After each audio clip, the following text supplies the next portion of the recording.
is a nice looking mic. I was listening to one of the episodes. I was like, I wonder what kind of mic he's got.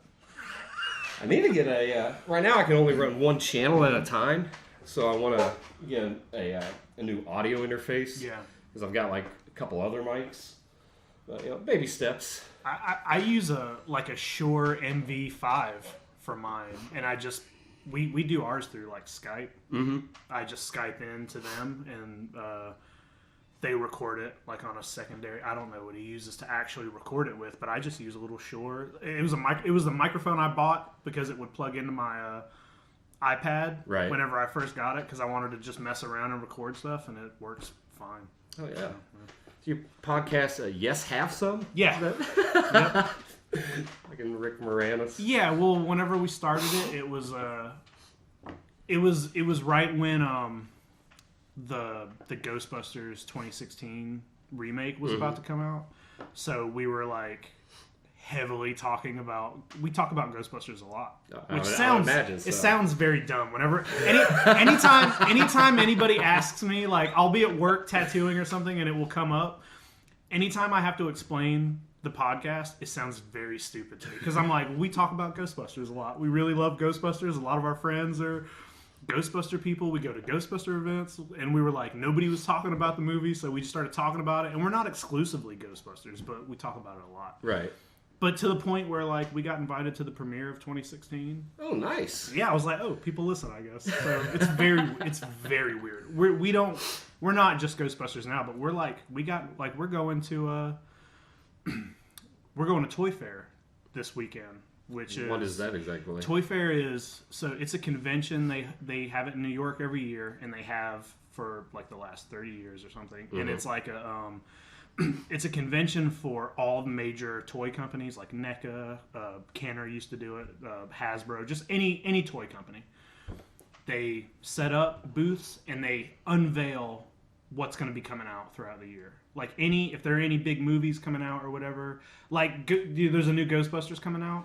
Saw that. They're going to unveil the toys at Toy Fair. They had the coolest toys like in the first edition, like Ghostbusters. Mm-hmm. I think they were mostly based on, what was it, the real Ghostbusters? Yeah, it was after the cartoon. Yeah, which is ironic. You call a cartoon the real Ghostbusters. Yeah, well, that was because there was another cartoon called the Ghostbusters that came out before the movie The Ghostbusters. So it was a rights issue. They had to change the name, so they were like, we're the real Ghostbusters. It's very stupid. My knowledge of Ghostbusters it's dumb. It's dumb that's what I chose to like retain knowledge on. It's pretty cool just how like nerd culture has sort of has gotten that way, right? Like because it used to just sort of be like this all-encompassing swath, which was normally like fantasy. Mm-hmm. You have nerd culture. You think of like, they play D&D and read a lot of Tolkien and whatnot. And then through like our generation coming up and with, our analog childhood, and we had television, and then we get into, a digital adolescence with the internet, and you start finding all of these like little communities and whatnot that are very specific. It's very weird how that works out. And I didn't even know that there was like, I think I found out that there was a Ghostbusters community like years ago because I was just like looking for... I went to Dragon Con for the first time is what it was. Do you know what Dragon Con is? Yeah. I went to Dragon Con for the first time with some friends and had no idea that kind of stuff existed. People dressing up in costumes. And I remember seeing people dressed like Ghostbusters and they had like fully accurate life like proton packs that like light up, and I was like, where do you get that? Where does that come from? And they're like, we build them. And I was like, what the fuck are you talking about? You build them. That's how I got into all of that. It's like I found out that exists, and there's websites and forums, and all these people know each other, and it's like now all my friends, like people I hang out with, I have friends now that are just all over the world, and it's just because we know each other through Ghostbusters. We'll all meet up and go to things. It's very weird. You see that a lot with like nerd and geek culture and conspiracy culture as well, where you have these pockets of just kids that were weirdos growing up, and now like we can connect and find each other, and it's like, oh my god, like there's you mean I can find other people, I can debate whether or not space is real or not online. It's like for me, it's like it's the thought experiment, and it's exciting. And then you see, it's kind of like when you see fundamentalists and like nerd culture are just like it's not the real Ghostbusters. Like Harold Ramis is dead. It's like, well, dude, if you want to make that argument, then just play the video game because Aykroyd and Ramis wrote the treatment for the Ghostbusters video game. That's a weird thing. You get people arguing about what's correct and what's not correct, and like it doesn't overall it doesn't matter, but it's like you get people arguing about the video game a lot. There are people that are mad that this movie's being made without Harold Ramis, and there's people that get mad. This is how dumb it is. There was a big thing when the trailer came out. It wasn't even the trailer. Some pictures of the car were posted online. Field or something like that. Yeah, and the ladder of the car is on the wrong side. It's on the opposite side of the car that it is in the original film, and it became this huge, like, the Ghostbusters section of the internet was like, why the fuck is the car different? And I was like, well, the car's 35 years old at this point in this. Sure, they made some They renovations. can move the ladder if they want. It's just people were so bad. But then the trailer came out, and they literally have a reason for the ladder being moved, and it's because they have that gunner seat pops out. Like, that was in the way of where the ladder used to be. And I'm like, oh, well, there's your answer to the fucking ladder. But it's so stupid. So many people get religious with it, and I mean, because you can make anything into a religion, right? Arguably, but it's like Star Wars, like folks that they're like, you know, they may be atheists, but they're like, well, dude, I mean, you're kind of, you've got like a temple to Jar Jar Binks in your bedroom, and yeah. Star Wars is the worst, dude, especially with the last like. It's like if Bible thumpers and fundamental Muslims were nerds, they would flock to the Star Wars religion. I get that. It's exactly like you just said. I don't believe in God, but I believe in Obi-Wan Kenobi. Like I'll hang that photo up. It's I had to do a paper. This was like years ago, like over a decade ago. It was for a philosophy of religion class, and you had to tie in something within the modern culture to say like it is a religion. So, for example, I had in class once made an argument that you could swap out sex for God, and then you would even have things like false prophets would be like street walking prostitutes that misguide you along the way, and like I had everything like laid out. So for the paper, I was like Star Wars. It was.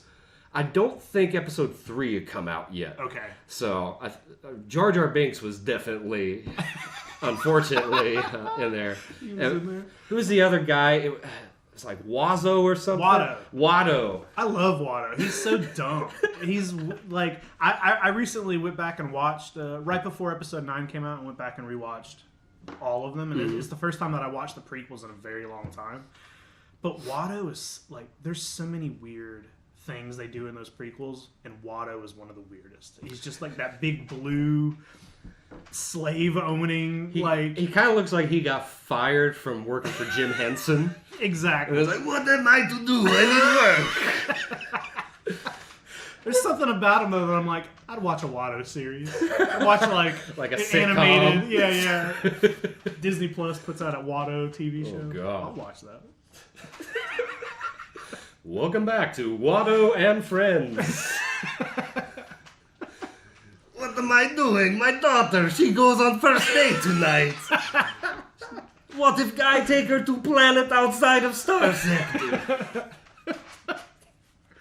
I'd watch that. I don't think it would make it past the season, but I mean... No, probably not. Especially with all the, they'd have to retcon all the slave owning and, Oh, yeah. They would just cut that part out. Oh, yeah. It's not quote-unquote He's not woke. A slave owner anymore. Yeah, no. Oh, no. They weren't slaves. They were indentured servants. Yeah. He paid them. Inexperience. It's like a promoter with a band whenever you're younger. It's like, oh, sorry, guys. We ain't got money, but we got your experience, though. Thanks, Watto. Appreciate it. I mean, it feels like... that might happen at some point. Like, the way... as many Star Wars things that we're getting and, movies and more TV shows. Like, I wouldn't doubt it if they did took some weird characters like that and tried to do some kid shows out of them. See, I would imagine in, of course, I have no data to back this up, but in like 500 years from now, it will become a religion, like a full-fledged religion, where people are going to understand. It's like, oh no, we made this to entertain ourselves, and like they just don't get. I mean, I guess that's probably how. I don't know how religions get started, but that's probably a. It seems like it when you read about stuff like. Well, it's like the Bible was it was like an amalgamation of all the world's religions and all the world's cultures put into one, and so its significance on that level, like I totally understand, because it was a way that we have amnesia as a species, right? We can only look back so many millennia, and then we're just shrugging. But then you have people that are like that will take it literally word for word for word. It's like, what? How does it make sense that in 6 days this entire giant like biodome that we're all in got made? It's like I don't know too much about too many religions, but like if you watch any of those documentaries about like Scientology and the dude who like wrote all that stuff, was L. Ron Hubbard. He was like he was a fucking pederast, and he was a sci-fi author. You know what I mean? And I'm like, oh, he just wrote this because it's clearly fake, like entertainment type stuff that he just kind of took too far, and people. It's ridiculous that people believe that stuff. I think it was it was a lot easier to dupe people like back in the day, right? Because I've talked about this before with other guests on that. Since the internet, we found all these little communities where people can exchange ideas and debate each other. It makes it a lot more difficult for you to be like, no, I'm telling you, man, they sucked me up in their spaceship and just stuck all sorts of rods up my butt and then dropped me off in the desert, and here I am, and that's why I couldn't make it to dinner last night. And they purposely put that lipstick on my collar. Yeah, you're right. People just believed it. And just we'll just run with it. Oh yeah. With little to no judicial process. It's like, well, I guess that's true. I mean, I've never known him to lie before. I mean, Greg, he shows up to work on time every day, so I mean, it makes sense that he was late for your dinner because he got sucked up by aliens. Yeah. Another cool thing about the Bible is that it's actually an archaic internet or an archaic web page, because there's hyperlinks within its pages that will send you to another part of the book. Section.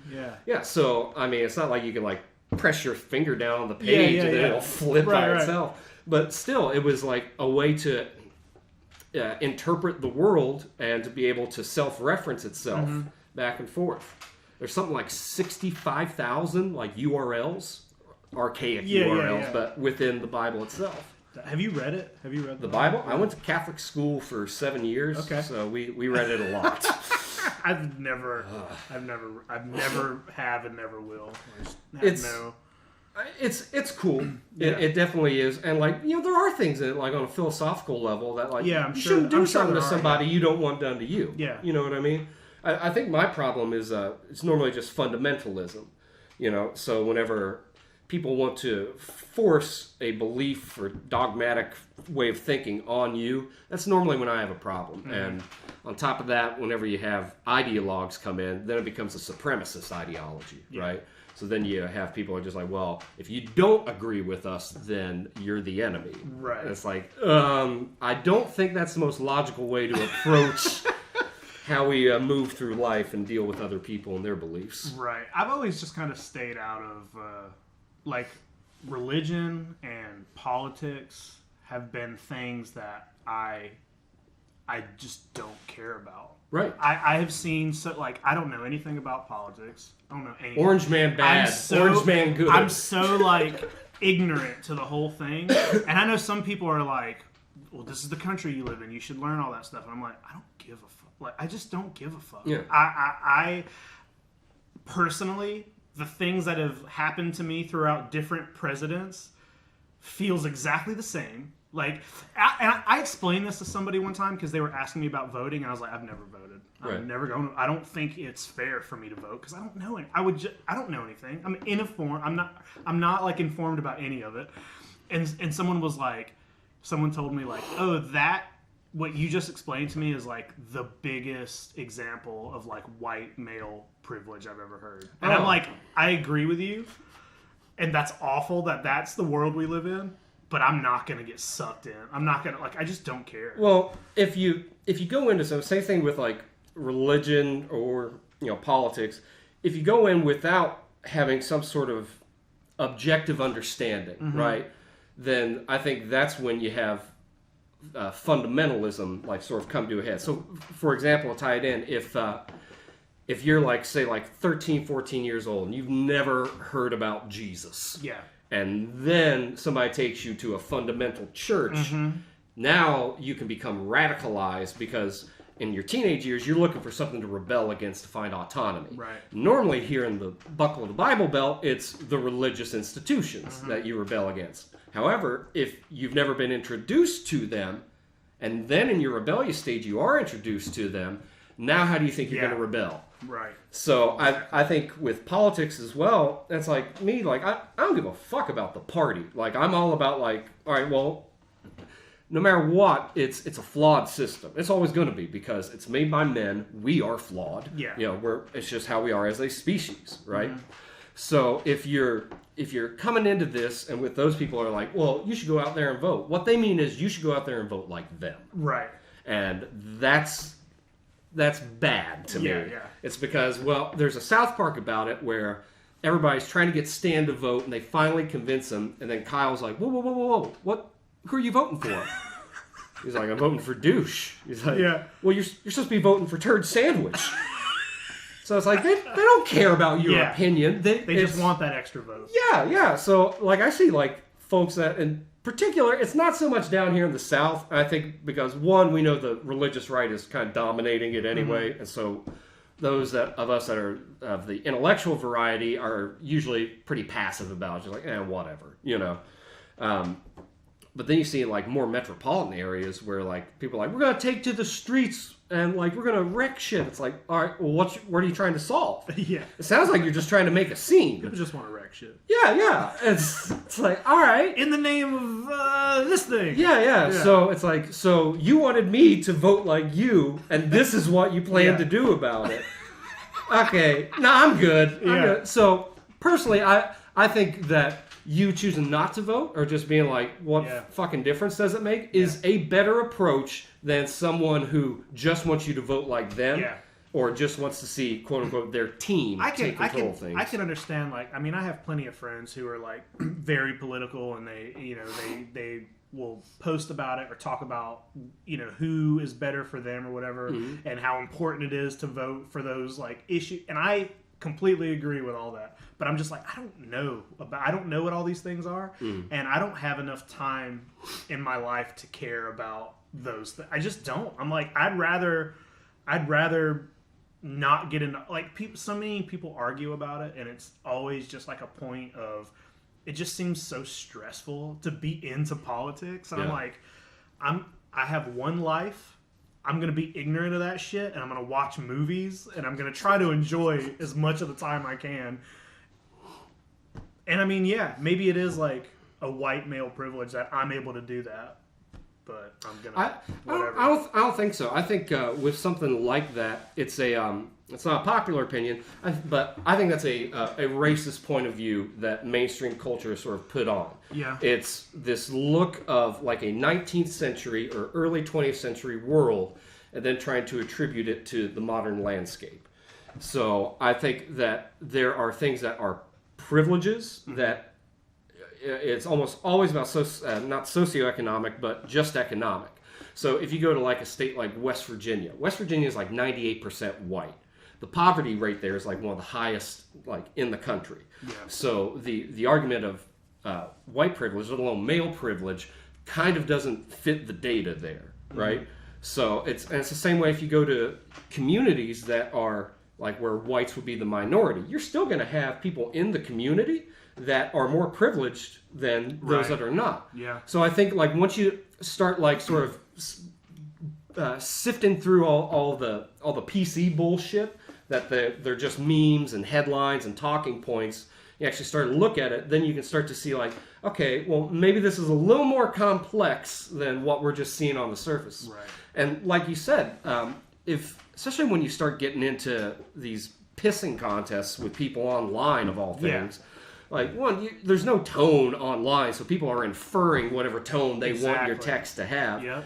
And you're not looking at anybody in the eye when you're talking to them. You're not listening for their response or listening to understand. You're listening just so you can retort. Right, exactly. And people can online, people don't care about. They won't say that stuff in person, or it's just it's a battlefield. Yeah, basically. It's not too often you find somebody who looks at my face and be like, "Fuck your mom! I fucked your ass last night in the fucking shower." Yep. If they do, then they're probably not going to have a lot of people hanging around that for very long. Stay away from those people. Well, I saw, speaking of belief systems and all that, I saw 14 years now with veganism. Is that correct? Yeah. Well, congrats. Well, thank you. It wasn't. I didn't start off vegan right away. I didn't know what vegan was at first. I just stopped eating meat, and it was just meat for a long time. And it was in 2006. And I stopped eating meat, basically just one day I was like, oh, I'm not going to do that anymore. I watched a movie, and a pretty bad movie. What movie? Fast Food Nation? Have you ever seen that? Yeah. I didn't think it was a very good movie, but there was a part in it where they showed, towards the end of the movie, they showed how they process cows, basically. And I was like, oh. It just kind of clicked for me that was gross, and I didn't want anything to do with it anymore, so I just stopped eating meat. But I still, had dairy. I was for a long time, I was like, oh, well, eggs are just, you're not killing anything if you eat an egg, right. And I didn't really do a whole lot of research. And then it was a couple years later that I really figured out, what veganism was, and did a little more research and found out, oh, no, those chickens do still get killed. There's still I just don't I just got to a point where I was like, I don't want to touch animal products as much as I can. Right. It's impossible to be completely... It's impossible to completely do no harm. It just is. But I don't know, man. I just got a mindset where I was like, I don't want to have anything to do with, taking away or imprisoning or using animals when they can't. They're not giving you permission to. Right. It's just weird. I just feel weird about it. We've lost the aspect of the hunt, right? So everything's sort of become so commercialized and so industrialized that we like me, who's omnivorous, I don't even think about it anymore. Now, preferably, I'd rather eat game or something comes from an actual butcher, not something that is just store bought. You know, it's healthier for you. You don't have all these additives.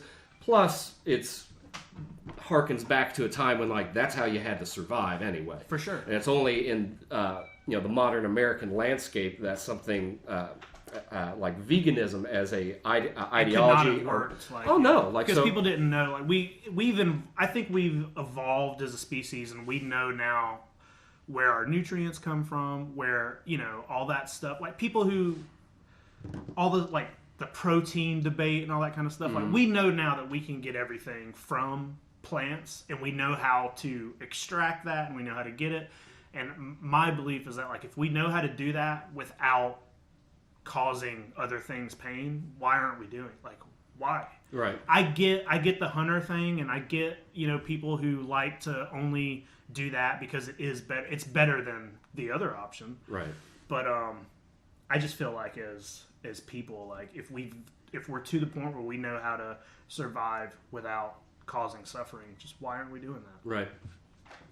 Well, I think it's interesting, to your own credit, is that I've never gotten any judgmental vibes from you, no fundamental vibes from you ever, and especially in the modern landscape, whenever we all find these little pockets that we sort of, as adults, we're this resounds with me, and I'm going to stick with this. A lot of people tend to become ideologues. They do.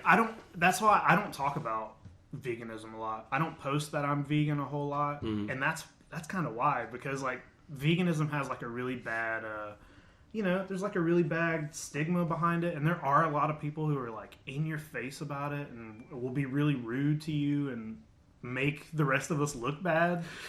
And I don't want to be like that. I want people to look at veganism as, just another option, or if someone asks me about it, I'll tell them I'll tell them what I think, but right. I don't want to come across as like preachy or I think a lot of times, and it's probably just something that's part of the human condition, though. But you get fundamentalists, and especially within the sect of veganism, if they're a fundamentalist, then they almost seem to forget that people are in the same category that they're putting animals in, right? Yeah. So if you believe in the ethical treatment of animals, or even like no harm to animals mm-hmm. at that, then like there's eco-terrorists that will like kill people because they disagree with their policies. It's like, wait, I thought this was about the quality of life. Yeah, exactly. It's a head scratcher. It's weird, dude. It's super weird. And it's the same with like I don't drink. I don't. Yeah, you've been straight edge as long as I've known you. I've never in my life had alcohol.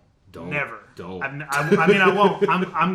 I'm about to be 35 years old. I have never once had alcohol. I've never had any kind of drug that wasn't, like a prescription drug, or a headache medicine or something. I've never smoked anything in my life, and I never will. Yeah.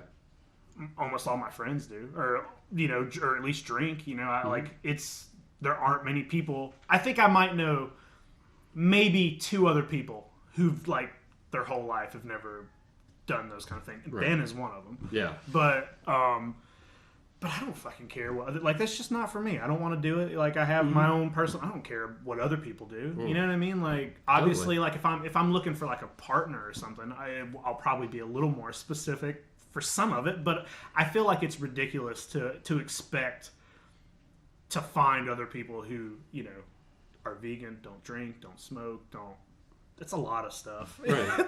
Aren't religious, aren't political. Like, it's just a lot of fucking loves Ghostbusters.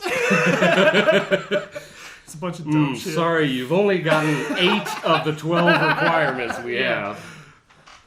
Ooh, we'll accept a resubmission of this application in 30 days. It's weird, and I think a lot of people don't really consider alcohol a drug, and I think that's a big mistake. Because it's like, one, it is a drug. Right. It's something that is not readily available in nature, mm-hmm. and that will alter your reality for a time being. That's usually my argument for something, even though pot you would smoke, but I would say psilocybin mushrooms, that I would not call them a drug because they are readily available in nature.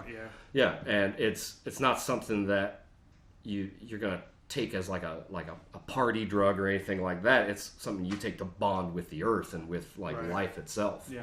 So the only thing I would ever recommend to straight edge, I say this to Bobby Stratton, is like, hey man, one day you should try mushrooms and just like play with some animals, dude.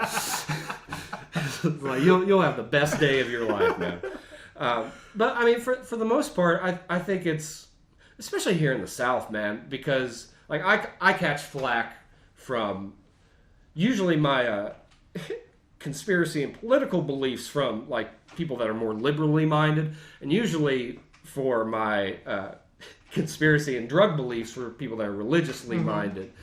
And it's like, okay, if we just take a look at this again, and like, because most people that are like, that drink and are against other vices, they have never had any experience with these other vices, yet they have no problem just drinking ounces and ounces of drugs and watching a football game and thinking like, oh, this is fine. It's like, nah, man, alcohol's a really bad drug for you. But that's because people don't like, they only think about the things that interest them, you know, and they're like, well, I drink, so it's fine. Yeah. It's not a bad thing because I drink. But this thing, don't do that. Yeah. You tell me that you found a plant outside and you're smoking it? You're a danger to society, sir.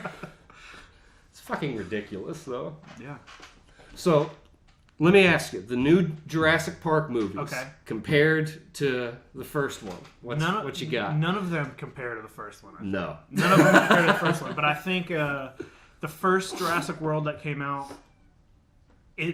I think I knew ahead of time not to expect Jurassic Park. Right. When that first trailer came out, I was like, "Whoa, this looks insane!" It just looks like it's so much more of like a popcorn movie. Mm-hmm. But I enjoyed it because of that. Because I prepared myself, and I thought that Indominus was really cool. And Jurassic Park is my second favorite movie of all time, and the T-Rex is my favorite dinosaur. I'm a huge dinosaur nerd, and when they bring the T-Rex out at the very end and he like defeats, I was like, fuck. I was like, they made this. They put that in there for me. You know? And it's like, that's 100% like just marketing and nostalgia and all that, right. But I don't care. It fucking works, and I liked it. Well, it's much better than the third one? The T-Rex dies after 5 minutes of being on screen. Dude, the third one is so weird because it is the worst. The third one is the worst. Hands down. It's hands down the worst. But even though it's the worst, the animatronic dinosaurs look great in it. Mm-hmm. They look really good. The CGI is awful.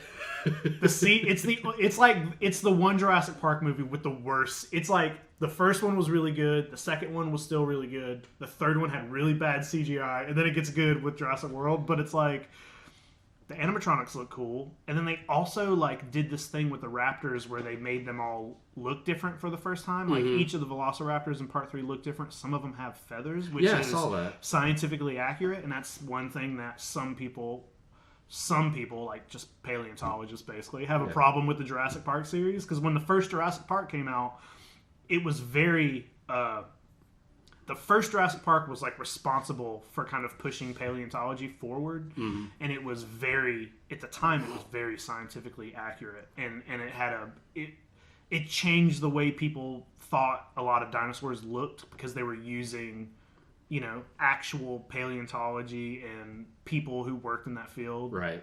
And but then they didn't keep doing that. You know what I mean? Like, by the time the third Jurassic Park came out, we knew that dinosaurs had feathers.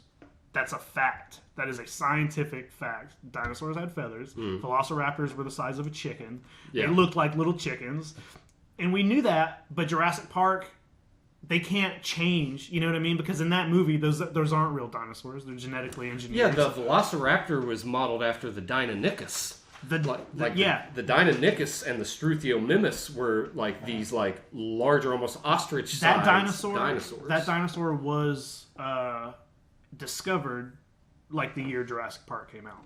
Like, that dinosaur was very newly discovered, and the Velociraptor in Jurassic Park is basically the Deinonychus. Yeah. And but I have a friend who's a paleontologist, and he loves and hates Jurassic Park, and he loves it because he loves dinosaurs, but he's always like, that's not what they look like. They look, you can talk about, it's fine in Jurassic Park, but like when Jurassic World came out, there's a couple dinosaurs that are just wrong. They're just not scientifically in any way.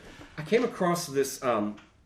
It was a TV like news, back when the news was still a part of TV. Before it was like, we want to tell you how to think. Yeah. But it was the scandal that had happened with some of these scientists at the Smithsonian.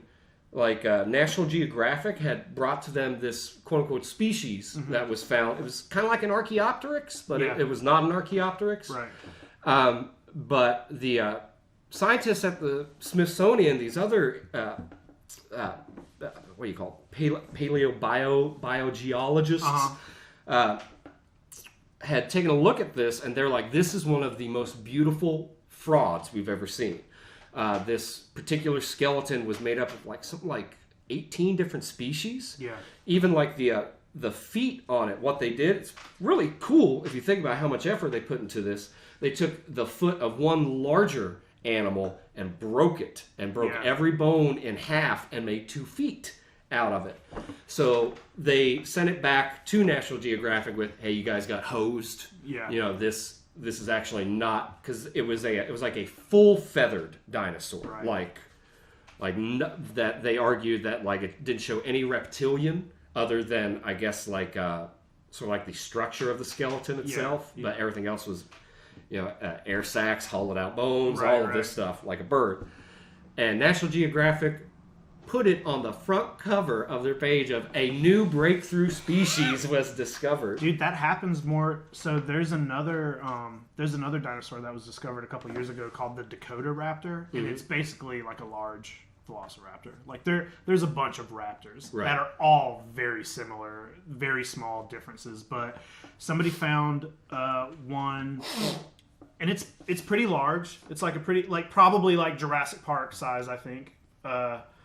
But it's not a real dinosaur. Within the paleontology world, they found out that it was like kind of like just what you were saying. It was a mixture of bones. Somebody found it and said, "Hey, I found this dinosaur," and he knew that it wasn't. He knew it wasn't complete, but the data was already out there, and there are you can Google Dakota raptor and pictures will come up and it will tell you all about it. And I have a couple books at home about dinosaurs that have Dakota raptor in it, and it just never existed.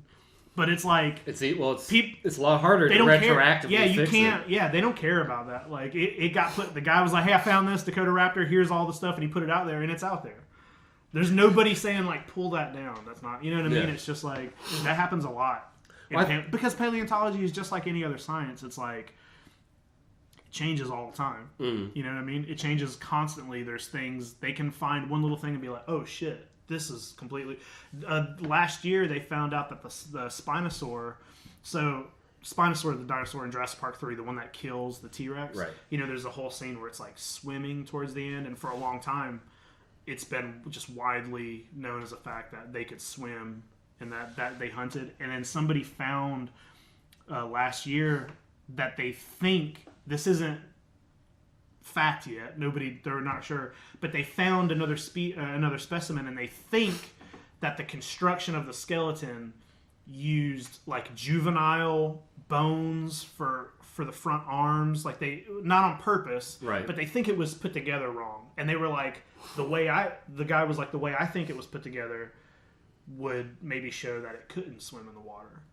So there's kind of a split. Some people think that guy's right. Some people think he's not. And it's like you don't ever know. They've been dead for 65 million years. Yeah. It's like unless you find a full skeleton or multiple skeletons that you can put together, like it's constantly changing. Well, there was this company in the 19th century, because that's whenever first started really discovering a lot here in North America. Yeah. So there was this Chinese company that was swindling a lot of investors back in America. Be like, "Oh, we found dinosaurs too," and a lot of these. And I wish I could remember some of the specific examples, but a lot of these models that they would send back to America, they found out. In hindsight, that they were 100% fraudulent, but because they had already, it's right there next to the Triceratops, and it would, we don't want to admit we made a mistake, so instead we'll keep it there with some of the ones that we have already found. It's weird, man. That kind of stuff happens a lot, and they a lot of times they'll find out that a dinosaur they thought existed. I think it happened with. Maybe the Torosaurus. I'm not sure if that's the right one, but there is a dinosaur that they thought existed, kind of like a ceratopsian, kind of like a triceratops.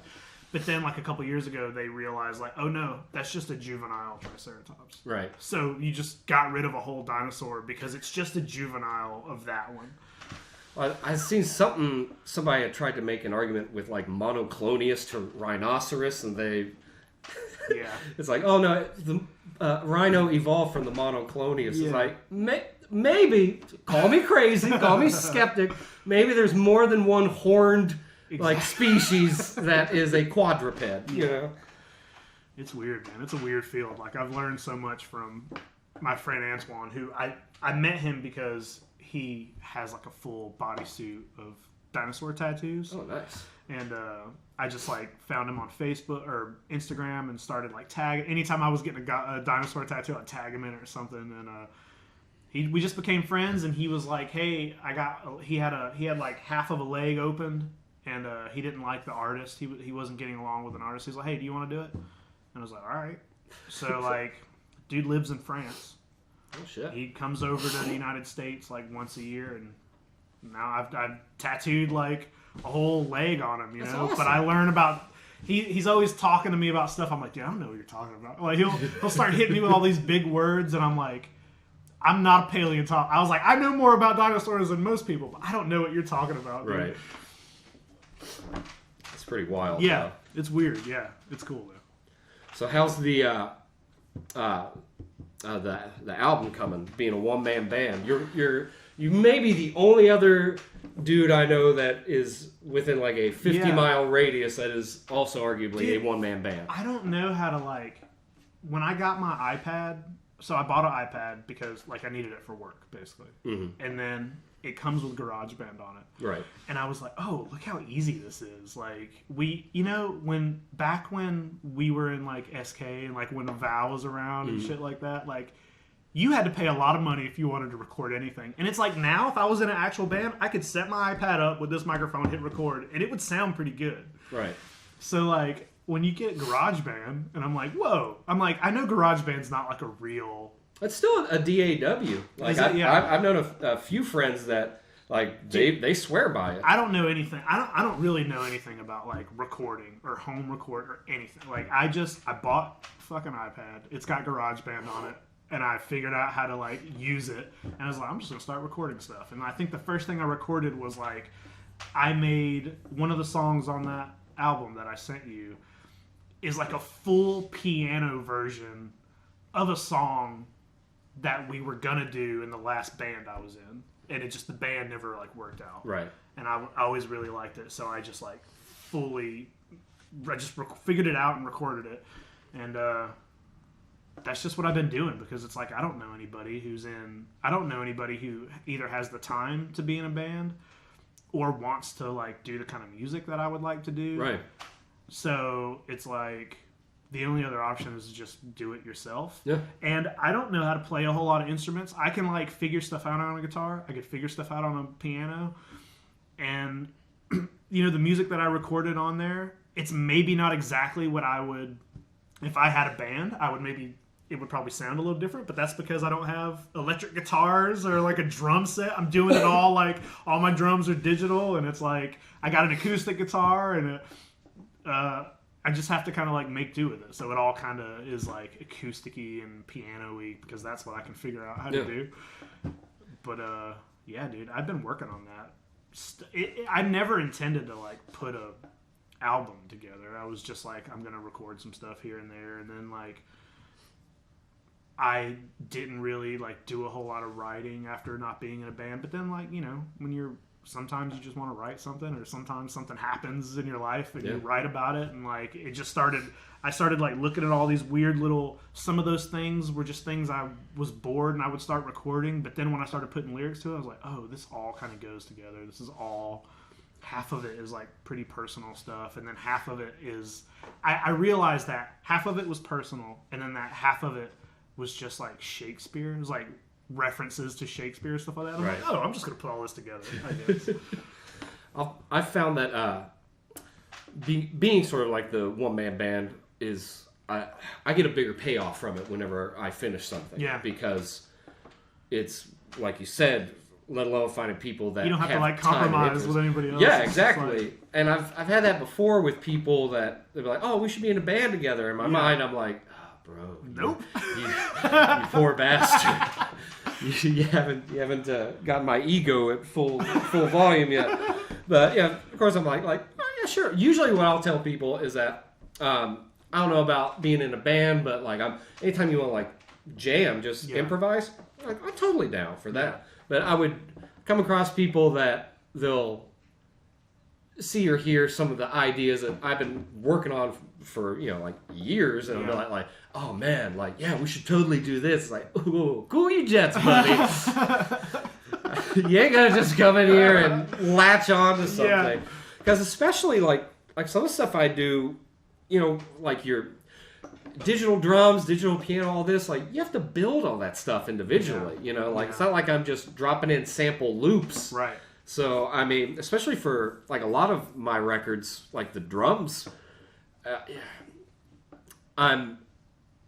the drum is not just like a hip-hop beat where, like, you take 8 measures and it just loops endlessly. So, you have to put stuff in there where it's like, okay, how can this take the idea in my head and sound like it's somebody actually playing the drums and not like do do do do Exactly. do do do. Exactly. It's like, oh, sweet Phil Collins mix. Dig it. That's what, like, the stuff, some of it is loops, but only a small amount of it, and the only loops I did use were some drum loops. Right. But I would do this thing where I would use a drum loop, but then I would build drums on top of it. Yeah. You know, I would be like, okay, I'll leave this loop in there, but then I'm going to do a whole other layer of like manual drums. But like all the piano stuff, all the guitar stuff, that's me sitting down and playing it. Yeah. And taking forever to figure out how to learn it and recording it. But if I had to sit down at a piano, I'd be like, hold on, let me remember. I'd have to sit and remember. At one point I was like, I wonder if there's a way I can take all of this data and maybe like bring it to maybe bring it to Earth Sound and give it to him and be like, can you make all this sound better? Because I like listen to your stuff and I'm like, listen how good all this is. This all sounds so good.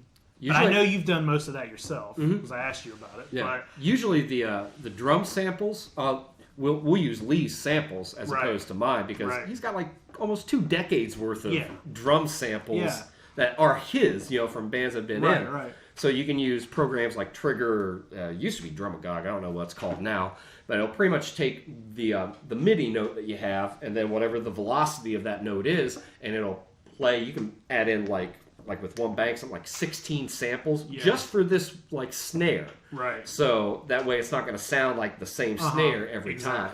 That makes sense. Yeah. So it's normally like whenever like the first day in the studio, that's always like the most boring part because it's like, all right, let's load all these tracks in. Yeah. And sit here and just wait for all of them to get in. It's like, fuck, man, can we start like singing tunes and like with me, it's my favorite parts of making an album are it's usually discovering something like while I'm either tracking vocals or a string instrument or something that I didn't think of before, and it'll pop in the middle of a take. Right. And like a lot of times, just throughout the past like 15 years of me making albums with bands or solo, that's usually like really rewarding because it's something I didn't think about until I'm actually in there. Right. And the other favorite part is the mix down because that's whenever you get to like real, you get to get that ear candy going. It's like, it'd be cool if I was sounding like I'm in an old-timey radio just in this measure. Yeah. It's like, all right, let's put a bandpass filter in there and bring up a little bit of gain. And it's fun stuff, though. Yeah, dude, I just don't know. I just don't I don't know if it's because I don't have the patience or I don't know. Maybe I don't have the money to bring it and try to do more. I got it to a point where I'm like, oh, to me, this all sounds pretty good. It's not the highest quality, but I'm also like not... I don't have any plans to do anything with it. You know what I mean? Like I made it and I'd been working on it for so long, and then it got to a point where I'm like, oh, I think I made something that's a finished thing here. But I don't really have plans to like. I don't even know if I'm gonna put it out there for anybody. I don't know. Like I sent it to you, and I sent it to a couple other friends, and then I had it. I had it on. I uploaded it all to. What is it? SoundCloud, because I was like, I don't know where to even put this, but I put it on SoundCloud to let people hear it. But then I started noticing that on SoundCloud it was staticky. It didn't sound very good, and I noticed that listening to it in my car one day. I was like, this sounds staticky on SoundCloud, but if I listen to it directly from GarageBand, it sounds fine. So I ended up uploading it all to YouTube, which is how I sent it to you the last time. And I'm like, it sounds pretty good on here. I think it's good. I took it all. It's all on private currently because I'm tinkering around with it. But I'm like, I kind of think it's just going to be a thing where I might post it on Facebook and be like, hey, here's a thing that I kind of made. There's a lot of weird nonsense in here. Right. And some of it is very personal. But I was like, beyond that, I don't know if I care to like get it super mixed or anything because I'm not gonna do anything with it. I don't think. Well, like with me, it's like a life vanity project, right? Yeah. So that like I have almost zero interest in like going out and gigging again and like finding a band. It's one, I don't have time for that. Like I've got a big boy job. I have to go to like 40 plus hours a week. And aside from that, it's, musicians and dealing with the ego of an artist, and then it's like, all right, let's take 3+ of these artists and put them together and try to get something to come out. Yeah. It's painstaking, to put it mildly. It is, yeah. But I like the idea of taking so much time with my albums, just because the payoff is greater normally. And I have to save money if I want to record it. You know what I mean? It's ain't like I'm balling like that. Like, I just got 3 months studio time. It's like, oh my god, if I had 3 months of studio time, dude, I would put out like 3 albums, dude. Oh my god, like some epic like. Well, the one I'm working on now, we're gonna see when it's it may see the light of day this year. It may not. Yeah. But it's gonna be pretty dope. But a few years ago, I sort of made a goal for myself that every 5 years, starting with the first Suicide Project album, that every 5 years I put out something. Yeah. And I've been doing that so far. The last one I did, the Stupid Girls Are Ugly, was kind of a bit of an experiment because we tracked and mixed that all in a weekend. So it was kind of like art vomit, where it's like, all right, here's the tracks we got. Let's just see what we get done. Right. There it is. Yeah. So it was a different kind of therapeutic process than something like long-winded, because that one was just 1 year. It was just, all right, write these songs, get my drums and all that built, and go in, track it, and it's done. Yeah. So it was cool to do that, and a challenge as well. But there was one song that I ended up cutting from it the night before. I was supposed to go in and track, and I'm listening to like my mix downs, and something just came in, just like, something's not right with this, and so I shelved it. I'm really glad I did, because now like it's on the one I'm working on now, and it's changed so much. Yeah, you can change it and make it fit It would have just been a wasted idea, and plus it didn't fit in kind of with the nasty punk kind of sophomoric album. But I've always kind of like loved the idea of like an album more so than like a song anyway. I think that's one thing you and I became friends from initially, because it was back when Korn was still treating albums like a big artistic venture. Though I will say the most recent one that they put out, I forget the name of it. I don't The know Nothing. I think so. Yeah. But musically, it's like, okay, like they're. Yeah, it's not bad at all. Not bad at all. But then lyrically with Jonathan Davis, it's like, so you're still kind of hurt, huh? Still kind of hurt and angry. Yeah, dude. Oof. And it kind of sucks, because like you look at like Korn's like first 3 albums, and they were so different. Yeah. Like they were so bizarre for like alternative and metal in the 90s. And then they just sort of plateaued for a long time. And I think, as you get older and as musicians, your tastes sort of change, artistically. Yeah.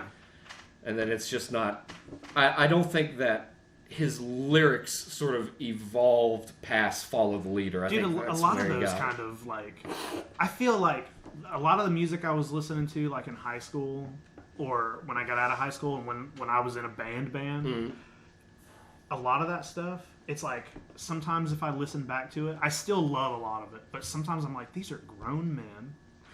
What are they talking about? I was 18 and 19 when I was in, Serial Carpins, like, whining about whatever and talking about how much I hated the world. But I was 19 years old, 20 years old and shit. And I'm like, Jonathan Davis is a 45-year-old man, or however fucking old he is. And I'm like, dude, write something, dude. Like, it's like you're writing the same song over and over and over. I do not like the world. My pain is great today. Dude, I hit like a point where like I stopped. I wasn't in our band broke up. We tried to form another band a couple of years later. Me, Ben, and Larry Lockwood started something, and it was so much. Just with the three of us, I was like, this is so different than what that was. Like, everybody's musical tastes are evolved a little bit, and I was like, I don't listen to any. Like, back when we were doing shit, it was like, we had people who thought we were a Korn cover band, and none of our songs were Korn. I was like, we just sound like Korn a lot. Yeah. It's just because that's all we listened to. It was like, well, like your band and my band in like high school, like we were talking about this on the first episode. We weren't the cool bands. Like, we got heckled so much by like these we were like quote, new unquote, metal scene kids. Yeah, for sure. And I was telling Ben's wife the irony of that. A lot of these scene kids that would heckle like Ben and Jake back in the day, and now they're kissing y'all's ass. Like, oh, hey, Jake. Dude, I remember playing. God, was it One? I think it was One Up. You remember One Up? Oh, hell yeah! It was like upstairs. I remember That's where I saw the Blood Brothers. I saw Under Oath there. We were playing there one night, and somebody was throwing like lit cigarettes at us. What the fuck? Yeah, man. And I remember anybody that throws something at a band is a fucking loser. I was like, what the fuck? I'm like, whatever, dude. It was so dumb. It was just. It's fucking gross to me, man. It's because it's and a lot of these kids that were trying to be punk and rebellion. All they were doing was fitting into the post-hardcore culture. Yeah. Like, they weren't doing anything original. Yep. They a lot of times their bands all sounded the same. They did. They all sounded the same for sure. And I'm sorry, like, personally, it doesn't matter the genre, I like a heavy rhythm section because it moves my body. Yeah. So even, like, listening to, like, Gustav Holst's, a Suite of the Planets, and, like, like, Mars will come on with that dun dun dun dun dun dun dun dun dun dun. It's classical music, but, like, that shit fucking rocks, dude. And I like melody with it as well. Me too. And your all's band had that. Yeah. Where, like, you had melodic vocals with heavy music. Well, dude, that's what I like, man. I like singing. I don't like screaming is fine. And we did a lot of screaming. Yeah. But I feel like when a band is just screaming, I feel like if you have a mix of singing and screaming, it really they complement each other, and it makes the singing and it makes the screaming feel more emotional when you have a song that's a lot of singing and then all of a sudden there's some screaming happening. Right. It if it's just all screaming all the time, it's just like, I can't understand. I don't. Okay. It all sounds. I normally can't start my day off on that heavy of a note, anyways. I want to I got into a point where, so I feel like I didn't even. We did a lot of singing, but I feel like around the last couple of years of our band, and especially after, I got really big into listening to musicals and stuff like that. And I'm like, this sounds so good. I was like, this over heavy. That's why I liked you guys so much. I was like, the singing just sounds good. You know, like when you can get a good melody and then throw some screaming in there to accent it. To me, that's what I always like. That's why we like playing with you guys. Yeah. I don't know. Like, I had it was right after I did the Suicide Project record, and a friend of mine was like, "Oh, you made a Mr. Bungle album." I didn't know who Mr. Bungle was, so I was just like, "All right, whatever." And then somebody else made the comment as well, like, "Oh, you made a Mr. Bungle record." I was like, well, who is he? I don't know. And they're like, "Oh, Mr. Bungle's a band. It's Mike Patton's band. Mike Patton was from Faith No More." Okay.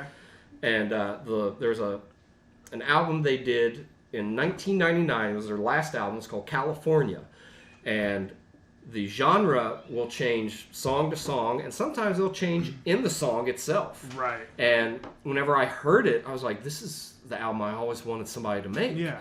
Because it's you didn't know what kind of band it even was. Yeah. So one song would be this a noir detective kind of smoky jazz room, and then the next one would be like Mediterranean metal, like System of a Down, but more musical and operatic style.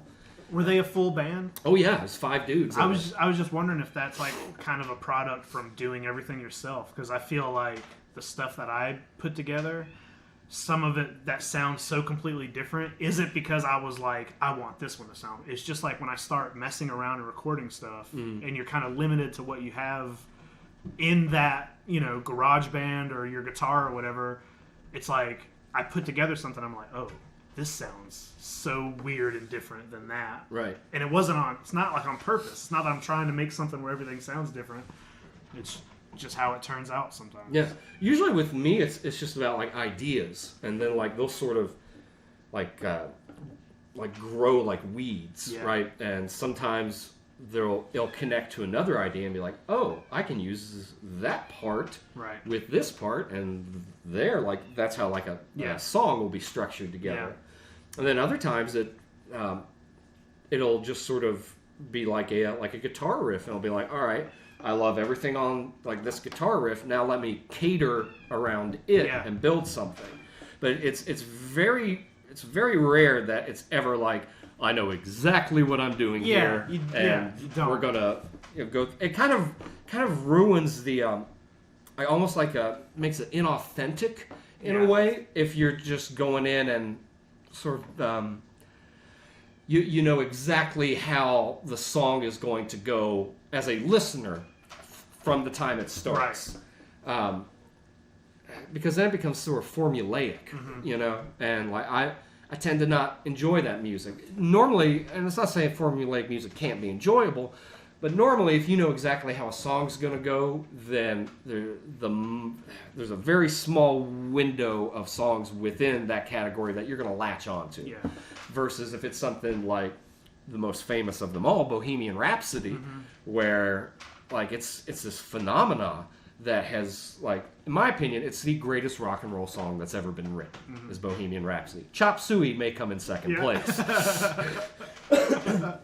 But, like if you'd never heard Bohemian Rhapsody and you started off and you listen to it, by the end of it, you're just going to be floored, all over the place. I love that kind of music, and I think that's one thing that originally like Korn's music had was, especially on like something like Follow the Leader, where like you listen like the first 4 tracks and you're like damn, this is kind of like funk metal, and then Ice Cube comes on. It's like, oh shit. Or like you're listening to this is something I think you do a lot, and I think I do it in maybe 1 or 2 of the tracks on that album. Is it's like it almost sounds like you're listening to a normal song, but then there's like a 4-minute rant, and it's like there's music, and it's not that you're singing, or maybe you're singing or yelling it, but you're just talking about something. Yeah, and you don't hear a lot of stuff like that, but I like that kind of stuff, especially if it's like, I don't know, it just sounds like you really. I had to tell somebody, the very last track on mine is like 8 minutes long, and it's like the first 4 or 5 minutes just sound kind of like a boring song. If you're just listening, it's just a slow, but then it becomes a completely different thing, and it's basically like a 4-minute rant at the end. And I had to tell somebody like, hey, listen to that whole thing. I was like, don't listen to the first 3 minutes and think I've heard the song and shut it off. Right. That stuff's fun. I don't know. That's like being surprised by a song. You know? Well, I've always loved the art of lyricism in itself. Yeah. So I try to my records almost take a hip hop production with it, because like I have to make my beats. It's just that my beats are typically not hip hop beats. Right. But the lyricism with hip hop is something that I try to draw from, and maybe to my own fault, but like I'll try to always challenge myself lyrically before I will musically. So on like there's a particular song that was on the last one called Soapbox Celebrity. That's one of my favorite ones. Where that's my favorite. It's one of my song that I've done. And it was designed to purposely sort of get under the skin of the listener, and then at the end sort of, because it's all these words are all jumbled together, and then at the end, I say the word wrong, and there's a figurative mic drop that happens when the beat comes in, and it's just like this doomy epic space thing. So like I like that, like whenever I can listen to some, because I like the music I make. That's why I make it, you know. But I like being able to listen to something I've done that, like, not only that I like, but I'm like, that was a good idea. Yeah. You know? And that doesn't always happen. Yeah. Like, in fact, a lot of times the music I make, it's been like, thank God that idea is not in my head anymore. Because, you know, you have this intangible idea, and then when you make it tangible, then it's like, oh, now I can enjoy it. Yeah. And then sometimes I'll listen to it and like, I'm glad this idea is not still rolling around up in my head. But normally with me, it comes to like the lyrics. So like on like the Suicide Project album, there's maybe like 3 or 4 songs on there. Like today, I can listen to and be like, I enjoyed that. Yeah. And the rest of them, I'm just like, well, that shows me where I was at 22 years old. Right. You know.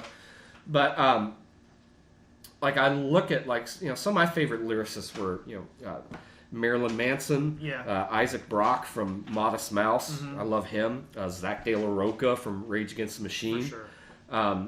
So, and all 3 of those guys, like the manner in which they structure their lyrics, it's not necessarily reflective of the music they make. So even like Rage Against the Machine, which is mostly hip-hop, he still has, like, spoken word that'll be in there. And he still has hardcore elements where it's like, no, I'm not going to do any hip-hop in this song. I'm just, it's like reading some, like, Bukowski, just really angrily, you know. Right.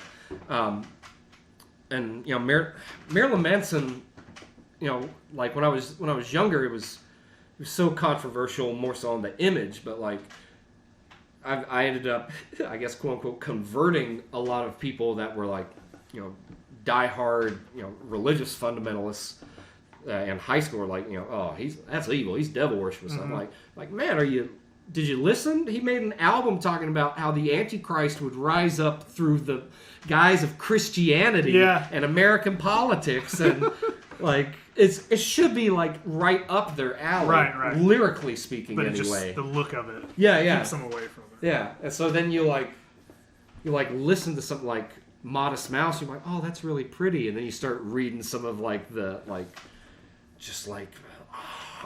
haunting lyrics that like Isaac Brock will have, like or even just like sometimes they're just utterly profound. Like he has a song talking shit about a pretty sunset, where he says, changed my mind so much I can't even trust it. My mind changed me so much that I can't even trust myself. And so it's like this like existential dread that's going on in his lyrics, and yet the song is like ethereal and like really dreamy and like comforting and sort of wraps you in a warm hug. And meanwhile, he's just like oh fuck, man, life, huh, fellas? I got like when I was in high school, I had like my literature class and started, you know, you start having to read like Shakespeare and stuff like that, and I got super obsessed with it, and I was just like, whoa, this stuff. You know, he came up with the word eyeball. Dude, he's come up with so many words that you're just like, really? Who came up with that? Dude, I got super obsessed with Shakespeare, and especially the stuff that's like, you know, like Titus Andronicus, where it's really like that play is about like a guy whose daughter gets her arms and her tongue cut out, and he it's super weird. He like bakes some people into a pie at some point and feeds their mother. It's super like, it's like, whoa, it's not like Romeo and Juliet, right? Which also is, I just think Shakespeare's writing is it's beautiful. Yeah. Whether it's about shit like, you know, getting murdered and your tongue cut out or whatever, but like I got super obsessed with it. And then after that, somebody let me hear, a friend of mine was like, hey, I think you'd like this. And they handed me Vendetta Red, Sisters from the Red Death is the name of the album. And they have a couple albums, but that one in particular is very specifically like, I listened to it and I was like, oh, this sounds like it's Shakespearean. Right. Like it sounds like prose and something Shakespeare would write, but it's also like, some of it is very beautiful, but then some of it is like the roughest, like most bleak stuff I've ever heard. And I was like, that's what I want to do. That's what I want to do. Like, it just sounds so like, God, you should check it. I don't know if you've ever. I know Vendetta You Red. know Yeah. Vendetta Red, dude.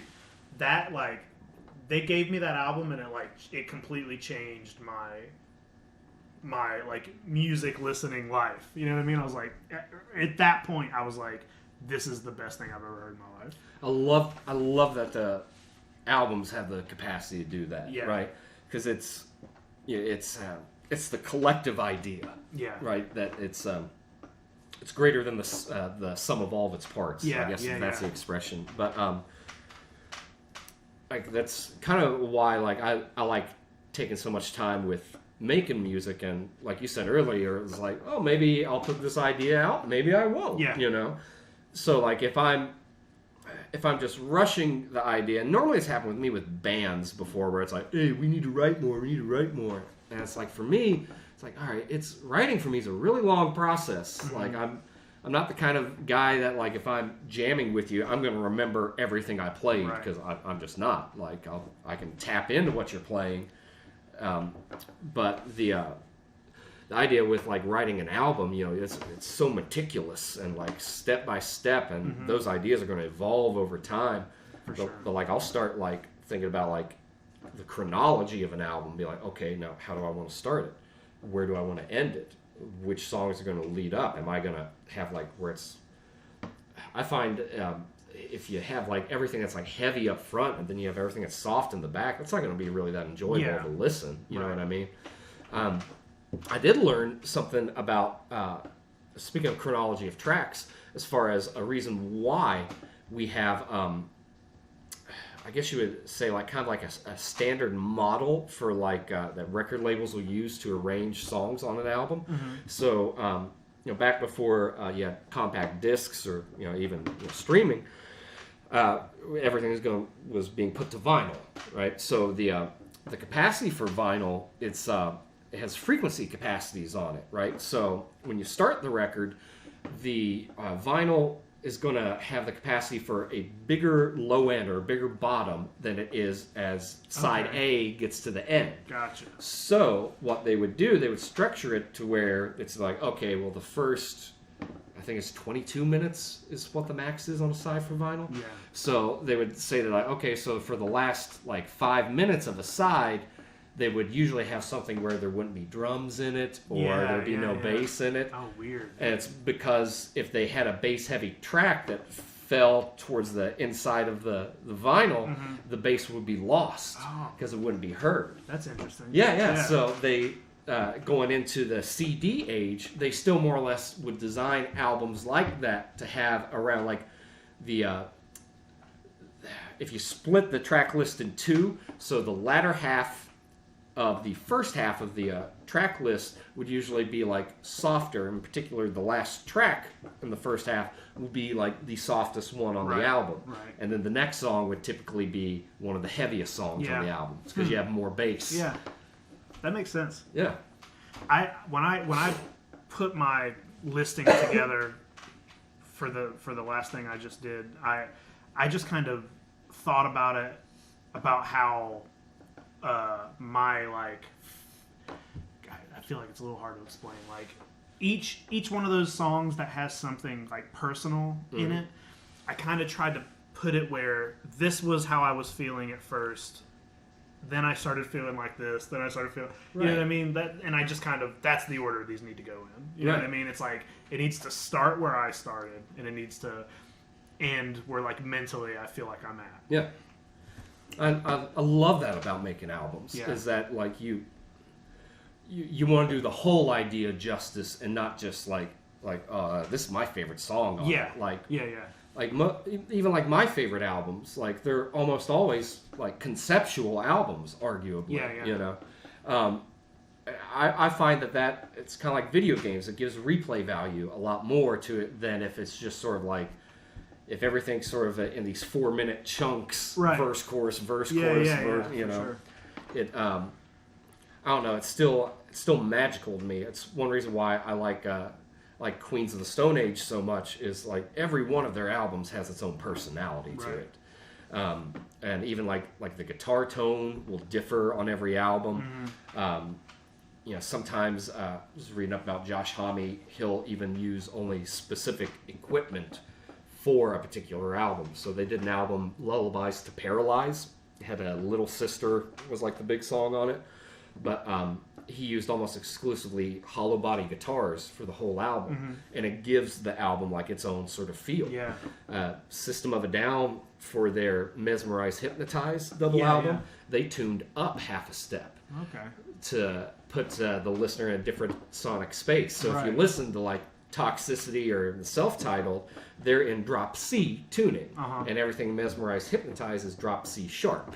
Right. So I have it's like a shock, a little bit of a shock. Yeah. So it I had a couple of friends of mine that are also System of a Down fans, and they'll had said that, I don't really care for Mesmerize Hypnotize. It doesn't sound as heavy. And it's like, well, I mean, I get that. One, because they're getting older whenever they made it, but two, it's because it's in a different pitch than everything else. I feel like they also, when they did those two albums, I feel like there's so much more harmonizing on those two, like between the two, the two singers, the two vocalists, like, and I love that. That's the kind of stuff I want to hear, that kind of stuff. Yeah. That makes me. I have a like a loop pedal that I can like try stuff out on, like with guitars, but sometimes it'd just be so much easier if I just had two other sets of arms, like coming out like Goro style. Like, all right, so then I can figure out this guitar lick and then figure out on top of it. I like the way like just like layering and harmonize. I like there's one of the tracks on mine. It's just vocals. Like every track there's no drums, guitars. It's like 10 vocal tracks of just different. And I know that's not like you don't hear that kind of thing very often, but it's just like I don't know. There's something like atmospheric and weird about it. It just sounds good. Well, there's something with I was reading up about psychoacoustics once, and there's something with the way we hear that we will latch on to the sound of the human voice before any other sound. We will literally ignore everything else and put it to passive listening and make the human voice active listening. Okay, yeah. So there's a thing called the cocktail party effect, where if you're hearing almost exclusively human voices, and we'll say music in the background since it's a party, but where we're able to zone in, lock in on usually like one conversation or one person, and then everything else that goes around us, we have no idea what's going on. It's because our brain is trying to focus on so many different instances of human voices that it sort of just shuts down. It's like, okay, we can focus on one, and then everything else will just sort of go by the wayside. That makes sense. There's another cool thing. I think it was in the same chapter of it. It was talking about like tinnitus and like hearing damage. So like the ringing in your ear, right? Where it's usually like after hearing a concert or something like that, you're like, oh, my ears are still ringing. So within our ear canal, there's all these microscopic hair cilia, right? Yeah. So what one cilia does, one of these hairs is designed to pick up a specific frequency in reality. Okay. Right? And that's its job. This one hair, it's like, all right, you're picking up 38.5 hertz or whatnot. We usually can't hear that low, but anywho. So the ringing in your ears, what happens is when a cilia dies, it falls, right? Okay. On top of all of these other microscopic cilia, and it reverberates its tone that it's supposed to pick up in reality. Okay. And all the other cilia vibrate it with it. So whenever you hear that sound, that ringing in your ear, it's a swan song. It's literally the last time you will ever hear that frequency in your life. Holy shit. Fucking wild, right? That's crazy. Yeah. God. So I would imagine that if somebody has tinnitus where the ringing in the ears happens frequently, it's because you have numerous cilia dying. Yeah. Man. That's intense. That's fucking wild, right? For sure, dude. I had the teacher we had for that class, he was such a douchebag. And so he's this tiny guy. He looks like he started puberty and then just sort of like stopped. Just gave up on it. Yeah, it's like he hit puberty at 12, and at 13, his body was like, that's enough. We don't need to keep going. So he's got like little man complex already, and he had told us at the end of the semester that he was going to propose to his girlfriend, and that he had bonded with us so much that we were his favorite class, and he wanted us to be a part of it. So I was like, oh, that's cool. All right. So he had us film this like message of all of us standing with him of like whatever her name was, Teresa. Yeah. So, like, Teresa, Mark has something he wants to say to you. And, like all this, and we thought like, oh yeah, like that was a cool class. A buddy of mine, he had surgery and he failed that class, so he had to retake it. So the next semester, whenever it was ending for him, and he passed it, he did the same thing to the next class. Like broke down in tears, like, you guys are like my favorite class I've ever had. I have like no an experiment. Or I something? guess like. So do you think he just has like hours of footage of just semester after semester doing that video? My real question is, does Teresa even exist? All right, guys, I need you to... I'm proposing to my girlfriend. Dude, that's so weird. Like, she lives in Thailand, so she won't be here. We have to do it over Skype. That's so weird. Like, is he doing that as some sort of joke on the class? Is it an experiment? Does he just want everybody to think he has a fiance? Like does he want people to leave him good remarks in like the end of the year? So weird. I have no... People are just fucking bizarre, dude. Find that guy, get him on your podcast, and then just hit him with that, and they like act like you're going to talk about other stuff. And he'll probably tell me like, this is my favorite podcast. He does that on like every podcast. Dude, that's... It's fucking foul, man. Speaking of foul things people do, like for like 20 minutes before you got here, I'm just scrolling through my phone, reading stuff. Come across this article that the New York Post put out today. This woman, her name was something Parker. A few years ago, she ran as mayor for Denver. I want to say it was some city in Colorado, but I think it was Denver. But she was arrested because she had been running a photography studio with like newborns, right? Take pictures of newborns, and offered some sort of promo code. It was like something like 3 free sessions if you do X, Y, Z or something to drum up business. She was drugging the parents and kidnapping and stealing the kids. Whoa. And apparently pushing them off as her own. Like, to like crazy. Social media and stuff. People are crazy. It's fucking like... I was reading it, and it was like this woman's 3rd session or something, bringing in her newborn, and this woman's other daughter, who knows if it's even her daughter, brought her a cupcake. And then she said she started like feeling nauseous and vomiting, and then passed out. Because they were putting drugs in the cupcakes and giving them to parents, and then stealing the fucking kids. That's so weird. Like, how... You can't get away with that. Yeah. So, like, one, how do you think you're going to, like one it's time... foolproof. Yeah. Like, 2, like, what is the end game result here? What's the point? You fucking collect them like Pokemon or something? Newborns, gotta catch them like, all. Oh, she's got another kid this week. Like, man, nobody's those 40 weeks flew by. She looks great. Didn't even gain a pound from the pregnancy. That's ridiculous. It's fucking nightmarish, man.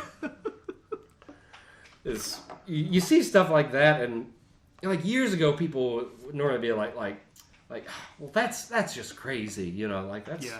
And now you start seeing like this kind of stuff is like happening all the time. Lot. Yeah. People. Yeah. There's all. I feel like every week there's a documentary on Netflix or there's an article about somebody who did something like, just crazy. Or at least like there's nothing more evil than fucking harming a kid, dude. Yeah, dude. Like, but fucking the cupcake switcheroo didn't last very long. I guess not, man. What happens if you just get one person who's like, I don't want a cupcake, I'm good. Then you just have to take the photos of the kid and like... I think then you go to plan B, the frying pan over the head. Yeah. Just knock it off. All right, quick. There's still little cartoon birds going around her head. Let's get it before she wakes up. Fuck. It's like the what's it called? ICE. It's like the immigration customs. It's people are like border patrol, but inside the borders.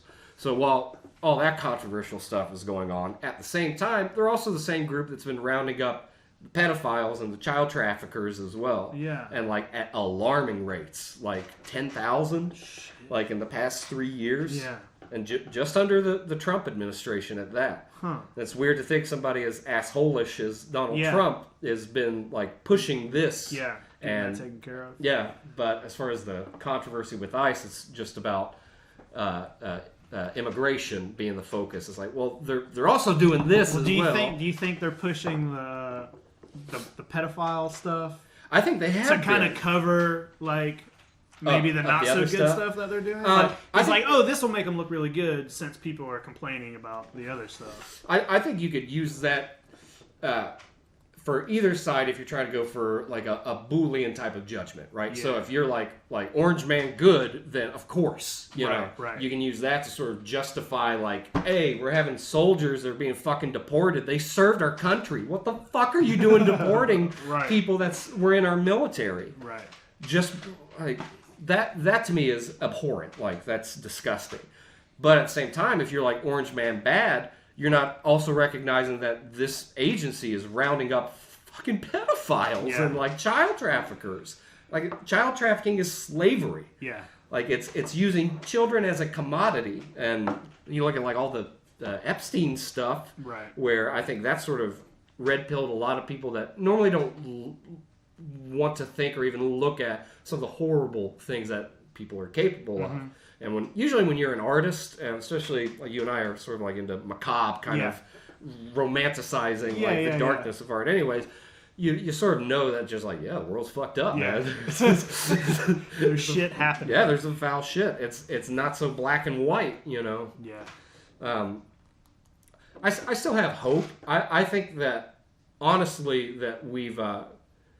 there's been a sort of a power structure that has been happening since 1980. In 1978, the Supreme Court ruled that a corporation can donate as much money as they want to a political campaign, because to stifle that would be an infringement on their First Amendment right to free speech. However, you as an individual and I as an individual cannot contribute that kind of money. Right. Like, otherwise it's a crime. Yeah. Aside from that, I mean, I think companies should have rights, but I don't think we should be equating them to like an individual's rights, like a human being. GE did not form through evolution. Coca-Cola was not made on the sixth day. These things are not naturally occurring, no matter what your viewpoint is. So, and then you see in the Reagan administration, you see foreign banking cartels get involved in our politics, and they had been like the whole time, and Big Pharma had been involved, and then you see this gangster from New York that's now the president, and he didn't have their money. Right. However, their money is deeply involved in the media, so it's this underground war that's sort of going on, and in the modern scope of it, it enrages people so much that I don't think a lot of folks are thinking rationally. Right. I think they're just seeing something and just getting triggered by it. That's a big problem everywhere, all around the board. Irrationalism. Well, the fact that like people aren't even willing to converse with other people. Like you and I obviously don't have the same ideological point of view. Yeah. You know what I mean? Yeah. And we don't fucking care. Yeah, it doesn't matter. Like it's our subjective view of the world and how we live our lives. But I think you and I both agree on, you don't force your belief on anybody else. Yeah. Because I'm not going to be forced on some... nobody wants... Why does anybody think starting an argument with somebody and telling them that they're wrong, where do you think that's going to change you? You know, like you were talking about the veganism thing earlier, like there are people who get out there and like will protest, and they'll get in somebody's face and try to tell them how they're contributing, to the death of 1 million animals or whatever. And I'm like, the attitude that you're giving those people if that were me, if I were a meat eater and you came up to me and you talked to me like that, I'd be like, I'm about to go eat so much meat right now. You know what I mean? You're doing the opposite of what you. Why do people like? That's it. Why would you want to argue with somebody or like you can't yell at somebody and tell them what you're doing is the wrong way to do it. You just have to kind of show them that there are other options, and like you have to come to that kind of understanding in a different way. Right. You know what I mean? Nobody wants to be told they're wrong. No. Well, I mean, plus if you approach it like an ideologue, and like me, I tend to ruffle feathers anyway because if the instant that I know somebody is giving me some sort of ultimatum, it doesn't matter if I agree or disagree. If you're giving me an ultimatum, 99% of the times I'm going to disagree with you. Yeah. Just because I'm just going to try to piss you off. Right. So I had God, I can't remember it. Some girl years ago tried to use the moral argument for veganism and try to make more or less shame me into making me feel bad about consuming life.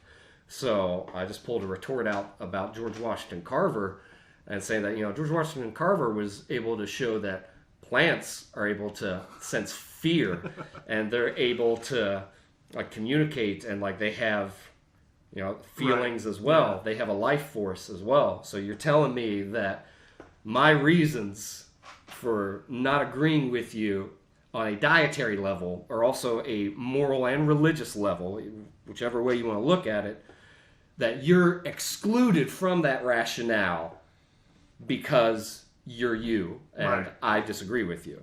And you just see the eyeball just twitching with madness. These people get so upset.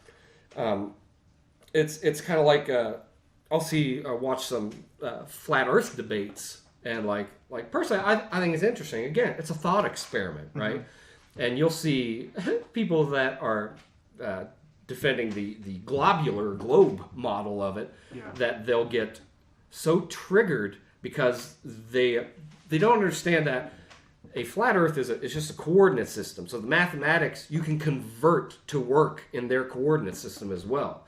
So when that doesn't work, then they get angry and they start attacking them religiously, where they're like, well, yeah, but you believe in Jesus and all this other stuff, don't you? And they're like, well, yeah, you believe in evolution. There's just as much proof that evolution is a fact as intelligent design is a fact. It's a faith-based argument. Right. So when they realize they can't corner them into these arguments because they think they're dumb, right? Or they think they're morally inept. Yeah. So the instant that you approach somebody with that kind of attitude, you're just setting yourself up to look like a horse's ass. Yeah. Whenever they had, what's that dude's name? Our governor, Kemp. Yeah.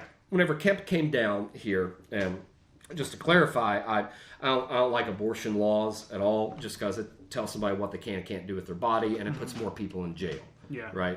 Either that, or you're killing a fucking fetus that has popped out of the woman's pussy, and then it's just like, well, do you really want to keep it? If not, we've got some organ harvesters that'd love to have it. It's fucking gross. Whatever you want to do with your body is fine. Yeah. You're not harming other people. I think maybe you shouldn't be aborting an 8 and 9 month old child. That's a fucking child that's in there. But embryonic stage or whatever. I don't like it, but it's not my fucking body. I don't care.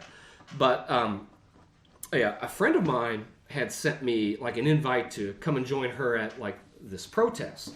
Now, for those who don't know, this protest during Kemp's visit was during VSU's graduation. Mm-hmm. And I had sent her a personal message. I was like, hey, I just wanted to wish you good luck on the protest and everything, but I'm going to decline the offer to join you. I was like, I don't feel that protesting this during VSU graduation when folks are there to celebrate with their families is necessarily the best move, and it's not going to do anything in the long run. Right. But I went further. I was like, however, I know people that are litigators and other things. If you want to seriously take this to another level and talk about changing legislation, let me know, and I'd be glad to help out. Yeah. And they got so furious just because I wouldn't go and show solidarity with them. It's well, one, I'm not solidified with anybody, especially if you're talking we fetishize protests so much that's become a fashion statement. It is, yeah. So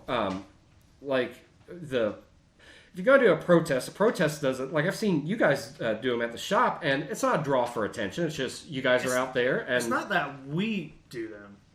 They just that's where they do them. Right. Like we've never done like a protest, but they happen in our space because it's a lot of people have protests out there because it's the old courthouse. Oh yeah, right there. It's just right, and it's just like a good. I think there's something about the laws you can like a lot of. I know for a while there were a lot of protests happening, and they kept happening, and we would have people riot, and it looked like it was our business, but it's not. We had nothing to do with it. It's just like that's where it's legal. Mm-hmm. That's where people think they can see a lot of people doing it.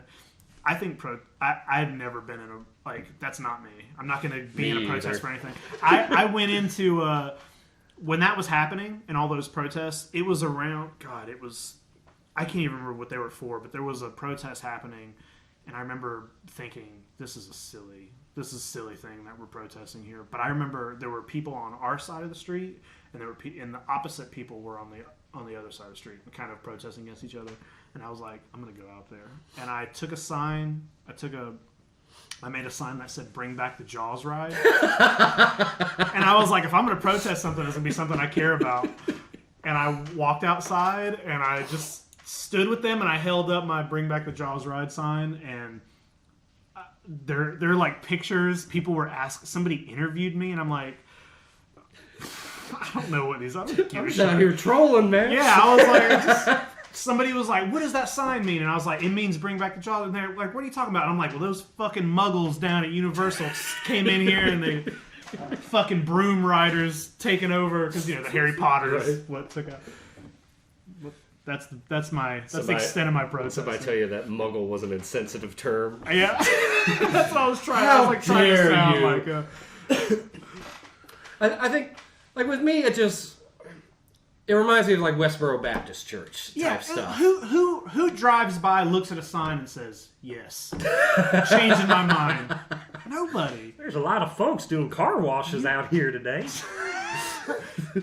I feel like you look a little crazy doing a protest. I think it's a way, kind of like why people get into cults or even churches. It's a way for them to find a community, right? Yeah. And be able to like bond with somebody that they agree with them on one thing, and that thing sort of becomes like a cornerstone. So a lot of these folks that I would argue that are atheists and social justice warriors, they allow something like politics to take the vacuum of theology, and then that becomes like their greatest conceivable being is the progressive politics, right? And it ends up coming across as just, hey man, you're just an atheist Bible thumper in my mind. Like, like it's I think that if protesting. I think it's important that we still, because we do have the right, and a right's something that you can't take away, right? Otherwise, it's a privilege. Mm-hmm. So, of course, you have every right to go out there and stand. But at the same time, if you look at some of these folks that I think are fucking despicable, like the KKK, and then you'll have like, we're going to do a counter protest. It's like, bro, why are you giving them power? Yeah. You're literally giving these despicable bigots more power. And now what? The TV cameras are going to come out. Too, yeah. Yeah. So like, I remember seeing stuff when I was in high school when it'd be like, oh, the KKK is a protest at the courthouse. There would be like 3 people there that are like just pointing and laughing at these idiots in their white robes and their bigoted signs. Yeah, man. People are like, oh, I knew it. Like, there's some bunch of idiots here. They were like, I think at like exit 18, somewhere off I-75, and they're stand there with like their America, Nazi, white power stuff. And it's like, well, one, those dudes are gonna get their ass beat eventually at some point today.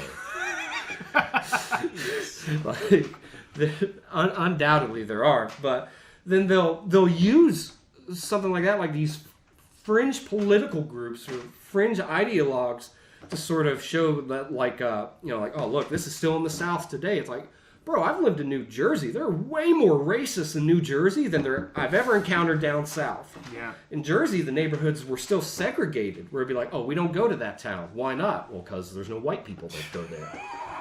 It's like, And like I didn't understand it because like down here in the South, like it's an integrated community. Yeah. You know what I mean? Yeah. So like one out of every 4 people may be bigoted in the South, but you know how to avoid them because they're usually loud and stupid and obnoxious. You can tell. Yeah. Versus, dude, man, like that. I just didn't understand how like some of these places up north were like that. And then I would look at history and you view that, well, down here in the South where there were segregation laws and then the governments were stepped in, was like, no, we're not going to be doing this anymore. And forcibly started integrating the schools. Right. Well, up in the North, they just kept the whole community segregated. So the school system wasn't segregated. Yeah. It's just they would gerrymander these districts to where it's like, oh, yes, all the brown and dark-skinned people will be going to this school just because they live in this neighborhood. So, again, like so many things in American culture, it's complex and multifaceted, you know. Yeah. And the more we have dialogue and debunk some of these notions, particularly about the South, like all of us being idiots and whatnot, like I don't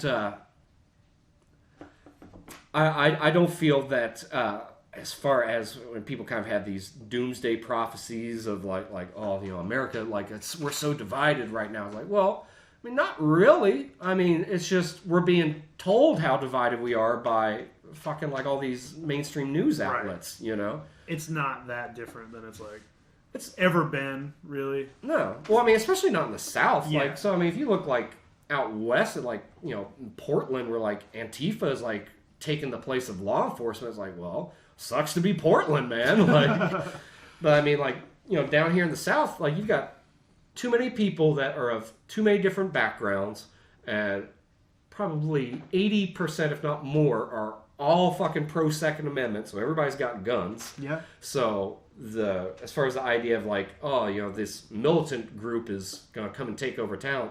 Yeah, the fuck right. You think a bunch of hoods and rednecks are gonna allow their city to be taken over by vigilantes? Yeah. Nah, man.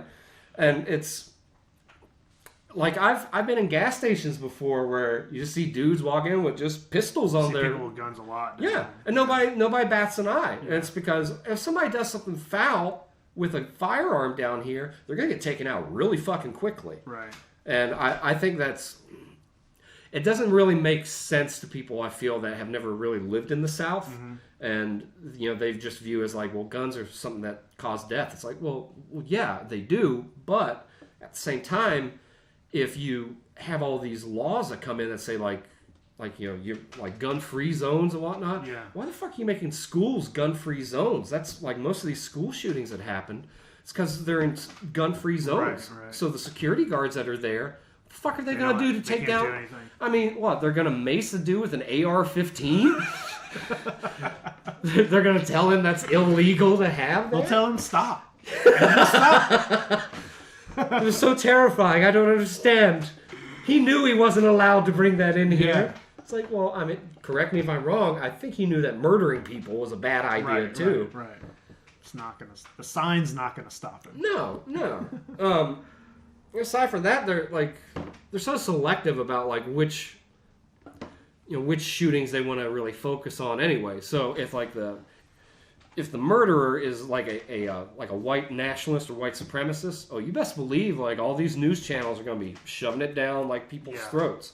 Now, if they happen to be like a Muslim extremist, well, it's taboo in the world of journalism to talk about a religious extremist who is not a white nationalist. Uh-huh.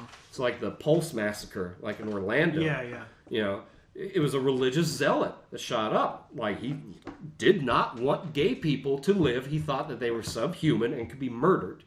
And he even called 911 and, like, left this, like, message with them about it. And the media's just sort of like, oh, well, we're just going to talk about the gun instead. It's like, well, nah, you should be talking about the dude behind the gun, man.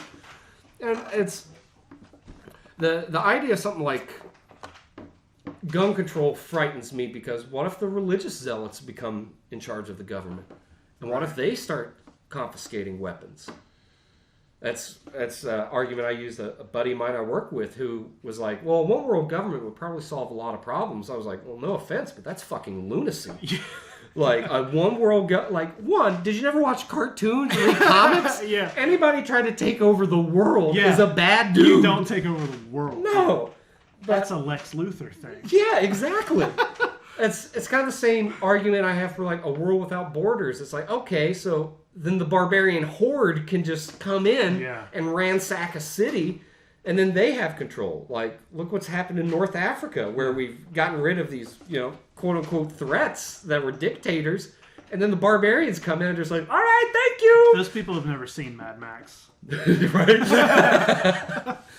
What's a Thunderdome? But it's...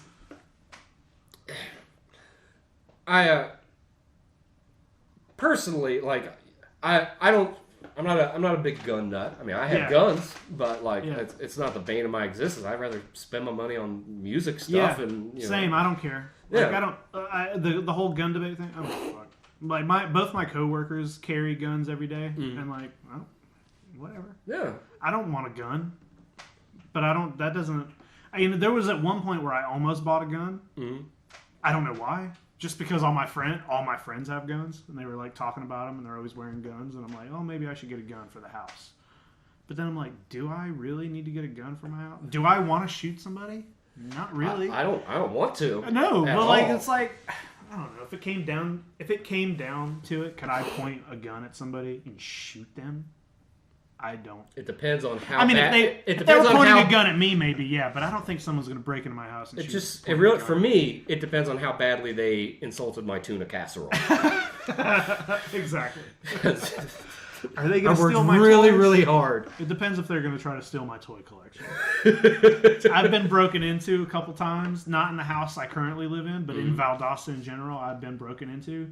And nobody has ever taken any of the stuff that like. My DVD player might be gone. I'm like, all right, well, I can go buy another $50 DVD player. Right. They don't know that thing over there is worth this much money and was, used on Jaws. This motherfucker got dolls. Oh, hell no.